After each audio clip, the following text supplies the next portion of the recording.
New Buddha Way Dharma Talks. Geoff Hunt presents a talk on some aspect of the Buddha's teaching.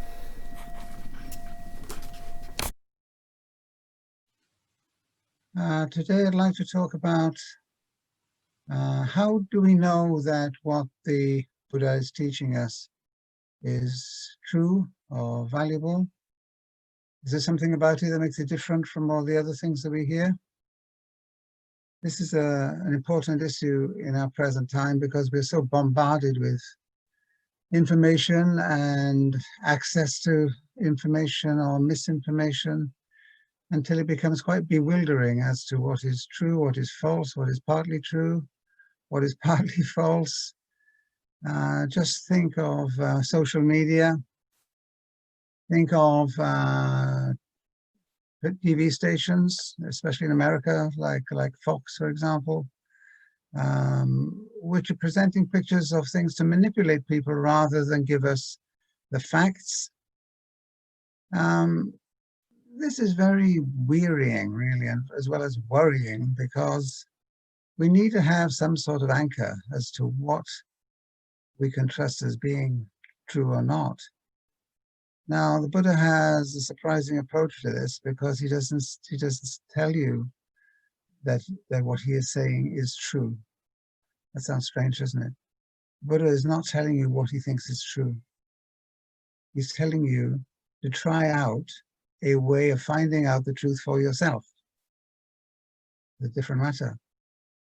You may have noticed with the Noble Eightfold Path, we have right speech, right action, right livelihood. This word right, I'm strongly tempted to get rid of it, actually, because it gives the wrong impression in the English language as a dogmatic statement that this is right and all of that is wrong. We've got to remember that everything we've got with the Buddha's teaching is actually a translation to start with. Also, he was writing 2,500 years ago. He wasn't writing, actually. Other people were writing about what they remember he had said, which makes things even more complicated. But he does have a way of cutting through all these problems. To start with, the word right is really a misnomer. I infinitely prefer the word skillful. So it's skillful speech, skillful action, skillful livelihood, skillful mindfulness. Right? So there's some idea of what is skillful, which brings about the results that you will find beneficial, as opposed to those which are harmful. But then you find out for yourself. So it's a skill that you're developing in coming to these sessions, in meditating, in going to temples or whatever. You've got to make a choice. You've got to sift out a lot of information, a lot of ideas. And that may not be easy, especially when something like so-called Buddhism is coming into the Western world. It can seem a little strange. In fact, the problem starts with the word Buddhism. In the Eastern world, it would have been called Buddha Dharma, which means something like the cosmic law or the law of the universe or how things really are. Buddha Dharma, often just translated as the teaching of the Buddha. But the ism does a lot of damage, actually, because it feeds to this shopping approach. There are lots of isms out there. Which one shall I join? Or why don't I try them all out? A bit like going into a marketplace or a supermarket and making a choice. But then how do you know how to believe what is said in certain advertisements? Well, if you're applying a skill, if you say, look, this is a skill, it's like using a hammer or a screwdriver or something, you can either use it and get the results that you expect, or you don't. Now, if you're going to try it out, then you have to try it out for a sustained period of time. It's not a case of somebody telling you something and then you know that and you can go away and you know it. So why don't you just live with it? It's not as easy as that. You're picking up skills, but they're mental skills. They're skills going on, if you like, in your mind. And they're reflexive skills. They're skills turned back on yourself. You'll understand your own reactions, for example. So, right speech. Let's forget about the right. We'll have to change it. I think, Lynn, we always say this at the beginning and the end. And that is the traditional way of translating it.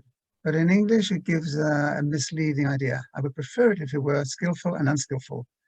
Because that's very sort of practical, isn't it? It's a practical approach. I'm doing something. I have to do something in order to learn, right? So the responsibility is going back to you. Learn the skill or don't learn the skill. If you want to be a carpenter, there are basic skills you have to learn. And you learn them by doing them. And the Buddha lived in a time in which there weren't, these massive factories and mass production of commodities as we know today, all extremely complicated. There would have been a lot of people who had, individual skills such as farming or carpentry or whatever. And maybe for him that was a kind of model that he applied to his own approach to teaching. So don't think that it's enough to read a book. Books can be helpful. It'd be silly to say don't read a book, but you're not going to find it in the books alone. There's something you need to do you have to do something yourself. So, right, if that's the case, why don't we today have a look at a couple of things that the Buddha is purported to have said in his teaching. I often give you a quotation, but today I want to give you two quite long and connected quotations, which are really important when it comes to this issue of how do I know that this is true? Right. Well, this problem existed 2,500 years ago because the Buddha was approached about this problem himself. Some people once turned up asking him, well, it's all very bewildering. How do I know? How do I know which one to choose? Okay, we'll come to that in a minute. Let's talk about a certain approach that was made to the Buddha by a Brahmin.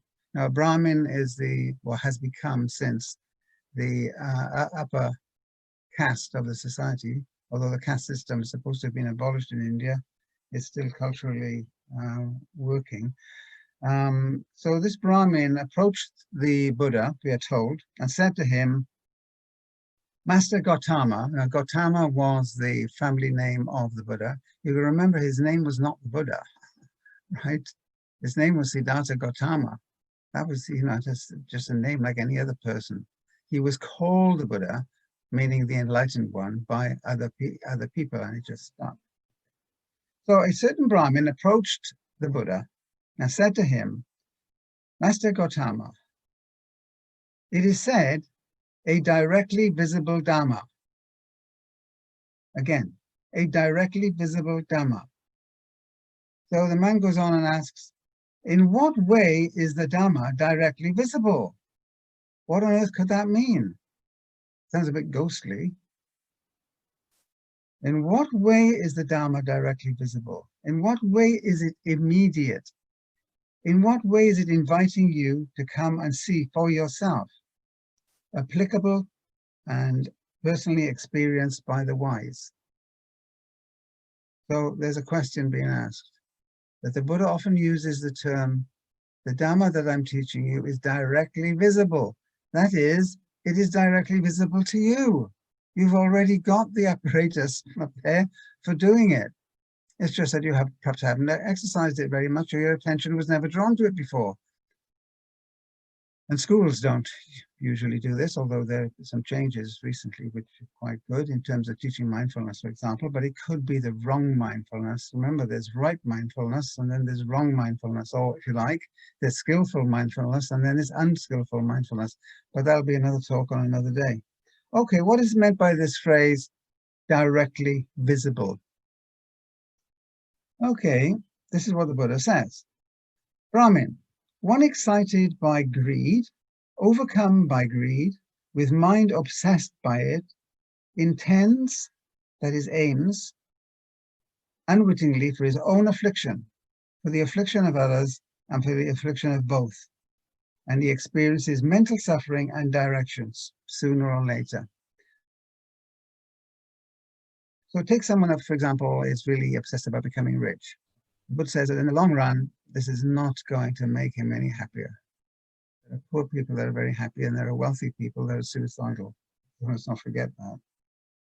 So the Buddha is coming back in a very practical way, saying that this is the way things actually work. These are the skills you've got to learn, is to recognize those things arising in your mind which are driven by greed, by wanting something, or by two other important categories of things: hatred, which is dislike,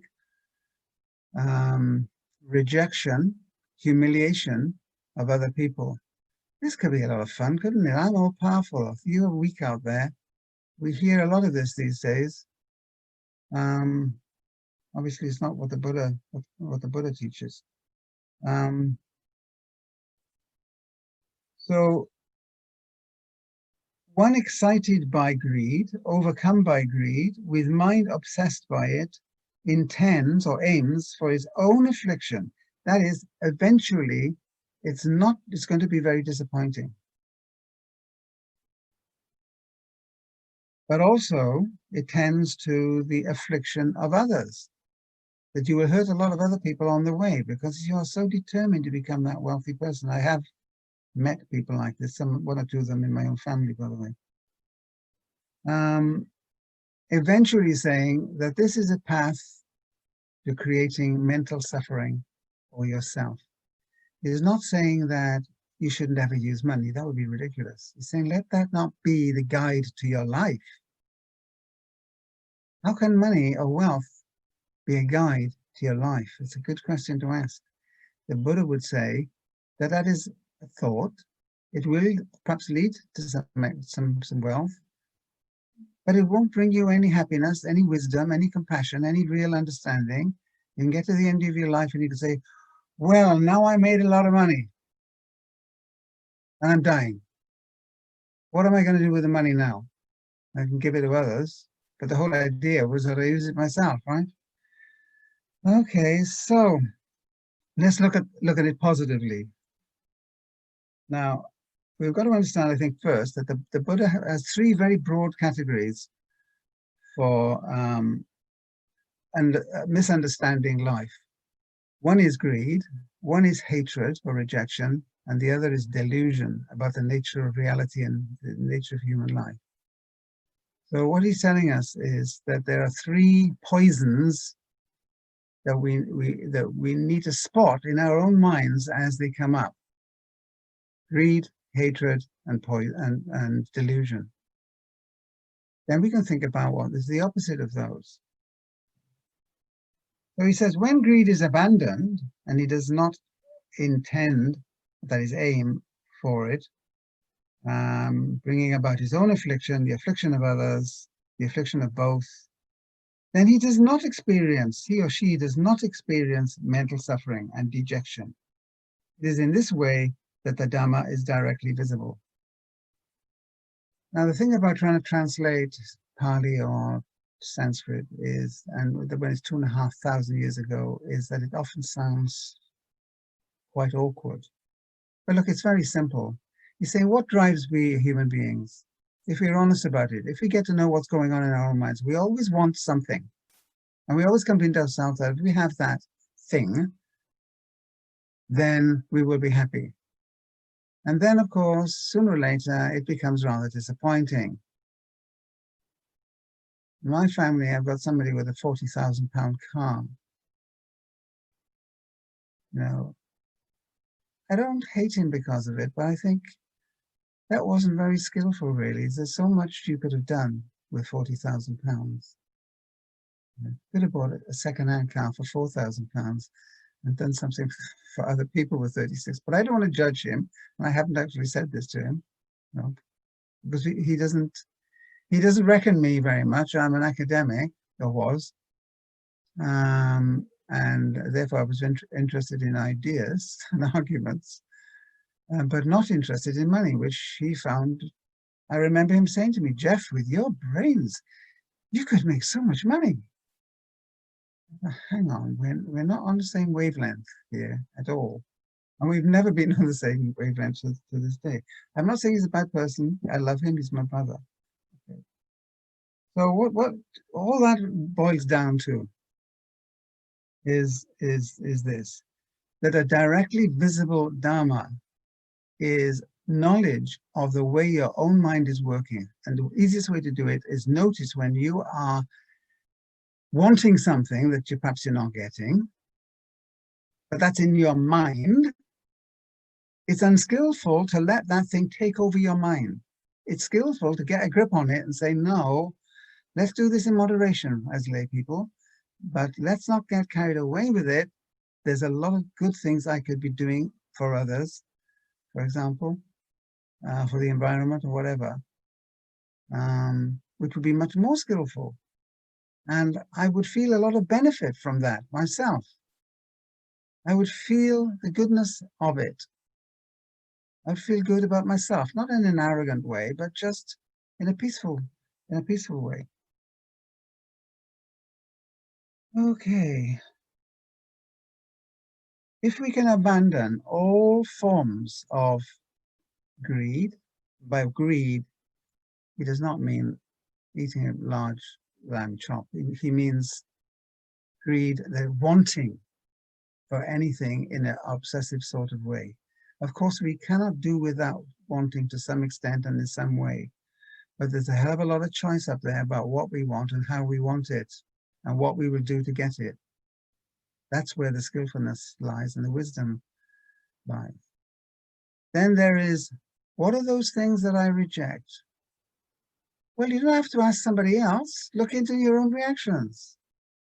That's why the Dharma is visible. It's visible. It's visible to you now. It's visible in how you're reacting to what I'm saying now. You like it or you don't like it? To start with. Is it true or is it untrue? Or are there other questions you'd like to ask about? At least we're on the right sort of track. We're going in the right sort of direction about what is important for our lives. And then there's delusion. This is the most powerful of all, because the Buddha says basically that we human beings are deluded about our reality. We forget that life is short, that certain things that we thought might make us happy haven't. Maybe I'm not looking in the right direction. What are the directions could I look in? Delusion is, to put it in a nutshell, it might sound rather strange to you, but delusion is seeing this world as some sort of huge container in which we're all bodies relating to each other, all scrambling, manipulating, trying to get what we want. And that's how it is. The Buddha says, no, that's how it is in your head. That is how it is in our human head. But if we get to see what is arising in us, want is arising, dislike is arising, etc., I'll start to be in a position to skillfully work with my wandering self. The Buddha says ultimately, got the wrong idea about self entirely. So, okay, so there's greed, there's hatred, and there's delusion. Delusion is that the world is one. It's not a container full of objects, including yourself. We're all related. We're all interrelated and interdependent. But this is another talk which I've given on other occasions. We'll come back to that. But if our sense of reality is harmful and just wrong, then we're going to get into all sorts of messes. For example, we might take nature out there to be something independent of us, which we can manipulate nature. Why not dig it up for coal, for oil, for gold? Why not cut down all the trees? They get in the way, these trees. Wrong idea of reality. We are not looking at nature or manipulating nature. We are nature. I am nature. You are nature. We are embedded in nature. We have no alternative. If you're here listening to me, you are a part of nature. Damage nature, you're damaging yourself. And we can see that on a big scale right now.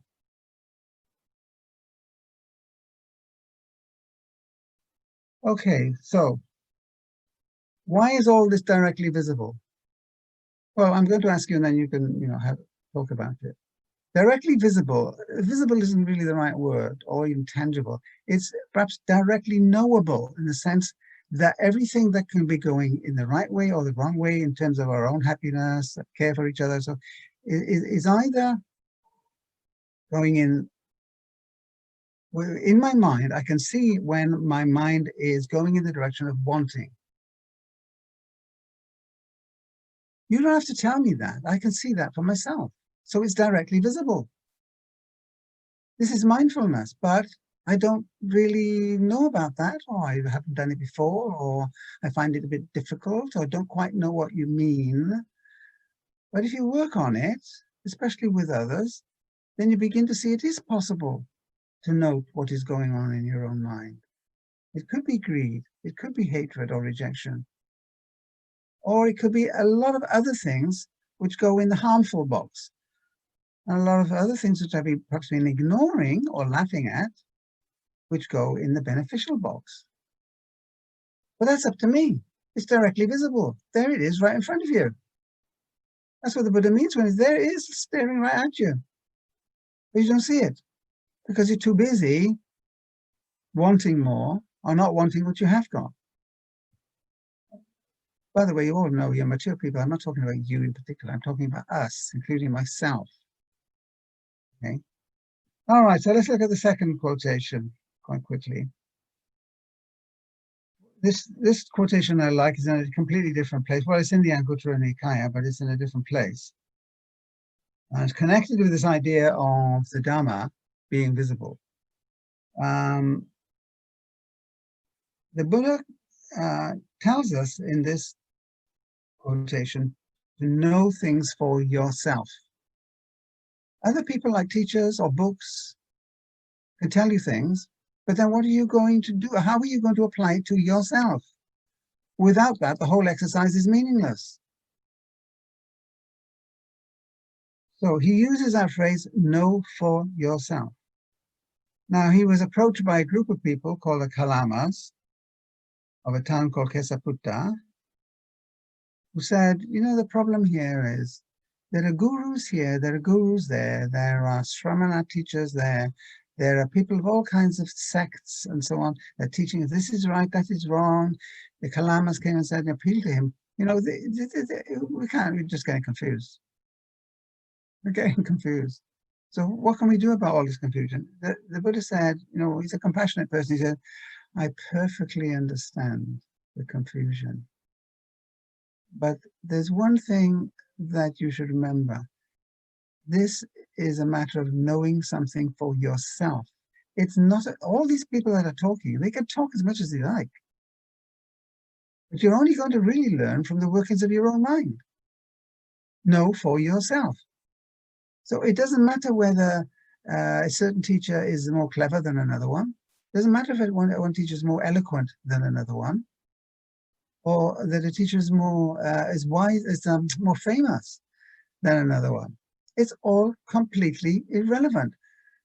What you have to do is look into yourself and see how your own mind is working. That's the next step for all of us. Get out of the hole that we've dug for ourselves by having a wrong idea of our reality. So the Buddha answers now, answers the spokesperson for the Kalamas. He says, do not, now listen to this is quite a famous quotation actually, do not go by oral tradition. That is, don't believe something just because it's been handed down from your grandfathers or something. Do not go by lineage of teaching. That is, so-and-so is a famous person and he was taught by another famous person, therefore it must be right. This is bananas, isn't it really? Do not go by hearsay. That so-and-so whispered into my ear, the teacher you really want to go to is this one, because this one is much more clever than that one. Right. No, don't do that. Do not go by a collection of scriptures. Well, I got the whole pile up here called the Tipitaka, with the Buddha's teachings in it. Now, he's not saying, no, let's not misunderstand him. He's not saying, do not listen to other people. He's not saying, do not read, do not look at scriptures or whatever. He's saying that ultimately is not where you're going to find the truth. Those things are aids. They're crutches to help you along the way. You can throw the crutches away at a certain point because you have to see for yourself. Do not go by the acceptance of a view after pondering it, by the seeming competence of a speaker, or because you think the ascetic is our guru. We've got a guru of our own. There are no gurus. The only guru that you can speak of is the one in your own head. Right? So when you know for yourself, these things are wholesome, these things are blameless, these things are praised by the wise, these things, if accepted and undertaken, lead to welfare and happiness, then you should live in accordance with them. So that encyclopedia of happiness is somewhere in you, instead of flailing about looking for it outside or in what some clever person is going to tell you. We should listen to others, whoever they are. But ultimately, you have to look into your own mind and find what is there. And there you will find a whole range of states of mind, some of them falling in the box of desire or want or greed, some of them falling into the box of hatred, rejection, dislike, ridicule. None of those things have any wisdom in them or bring any happiness to anybody. And yet that's if you look in your own mind, if I look into my own mind, I will see those things there. And they've got ugly little faces. Go for those that look like flowers, much better idea. So when you know for yourselves, these things are wholesome, these things are blameless, these things are praised by wise people, then they will lead to welfare and happiness. So you should live in accordance with them. Right, so to finish, there are probably a lot of questions there for you. The key point, visible Dharma. What does the Buddha mean by the Dharma is visible? And does that itself have truth in it? Is that workable? Can you do it? Have you tried it? You get glimpses of it from time to time. We're not talking about one big lesson here. We're talking about a life trajectory, which will come to an end. We know that, don't we? Visible Dharma, what does it mean? And the other one is know for yourselves. Why does he emphasize knowing for yourself? He seems to be shooting himself in the foot. He's saying, you don't have to listen to me. Find out for yourself. There's a paradox there, isn't there? Okay, I'm going to stop talking and leave it with you to think about it. Over to Lynn. Thank you.